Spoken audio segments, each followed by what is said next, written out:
హల్లెలూయా. కనుక ప్రేమైంది ఏమంటారా, నేను చెప్తున్నాను, నువ్వు నిజంగా ప్రేమించే వ్యక్తివైతే, నిజంగా దయగలిగి ఉంటే, నిజంగా నీకు దీర్ఘశాంతం ఉంటే, నిజంగా దేవుని విశ్వాసం ఉంటే, నిజంగా స్వాత్వికం ఉంటే, నిజంగా నువ్వు అభిషేకం కలిగిన వ్యక్తివైతే, నిజంగా దేవుని భక్తురాలు అయితే, తప్పకుండా మాటల ద్వారా కాదు, శాతల ద్వారా నువ్వు ప్రేమిస్తావు, శాతల ద్వారా నువ్వు సహాయం చేస్తావు. అటువంటి ప్రేమను నువ్వు చూపిస్తావు. క్రీస్తుకి మాదిరిగా నువ్వు నిలబడతావు. క్రీస్తు పక్షాన నువ్వు నిలబడతావు. నేనున్నాను, నా ప్రభు పక్షాన నేను చేస్తాను. నన్ను తిట్టాడు కుట్టాడు, నో ప్రాబ్లం, నేను నిలబడతాను. నేను స్నేహాన్ని ఇస్తాను. నన్ను తిట్టిన ప్రభు కొట్టిన ప్రభు నా ప్రభు చూసుకుంటాడు. వెంటనే వాళ్ళు మారిపోతారు. ఇంకా మారలేదంటే, ఇంకా నువ్వు మారలా. నీ ఎదుటి వారు మారలేదంటే ముందు నువ్వు మారలా.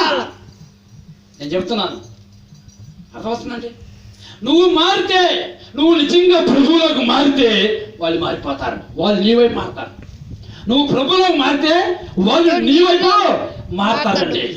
నువ్వు నిజంగా ప్రభువుని ప్రేమిస్తే చేతల ద్వారా వాళ్ళని ప్రేమిస్తారు. నువ్వు నిజంగా వాళ్ళ మీద నీ హృదయంలో శత్రుత్వం ఉంటే వాళ్ళు కూడా నీ మీద శత్రుత్వం ఉంటారు. అర్థమైందండి. నువ్వేదైతే కొలతో కొలుస్తావో అదే కొలత నీకు కొలబడదని ప్రభు చెప్పాడు. అర్థమవుతుందండి. నువ్వు వాళ్ళ శత్రుత్వం ఉన్నంతకాలం వాళ్ళ నీ మీద శత్రుత్వం ఉంటూనే ఉంటారు. చెడు చేయాలని భావన ఉన్నంతకాలము వాళ్ళు కూడా అదే భావన ఉంటుంది. అది నేను చెప్పేది కాదు. ఎవరు చెప్తున్నారమ్మా? యేసు ప్రభు చెప్పిన మాట అది. మరి యేసు ప్రభు చెప్పిన మాట మనం వినాలా లేదా? వింటున్నావా? మనము నిజంగా వింటున్నావా? నువ్వు వింటున్నావా? వినేదానివైతే డోంట్ కేర్, ఎవరు ఏమని లెక్క చేయవు. ప్రభు మాట నిలబెట్టడానికి నీ సాయశక్తులు ప్రయత్నం చేస్తావు. నీలో ఊపిరంత వరకు దేవుని కోసం నిలబెడతావు.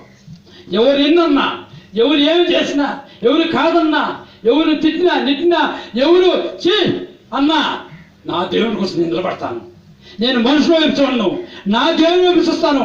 ఆయన మాట ఒకరు జీవించడమే నా పని, నా బాధ్యత అని ఆయన పక్షాన నిలబడతావు. ఆయన నుంచి ఆ బహుమానాన్ని పొందుకుంటావు, ఆ జీవకిరీటాన్ని. అదే నిజమైన భక్తి అంటే, ప్రేమ అంటే, క్రీస్తు బిడ్డగా జీవించడం అంటే. మరి వాళ్ళ జీవిస్తున్నావా?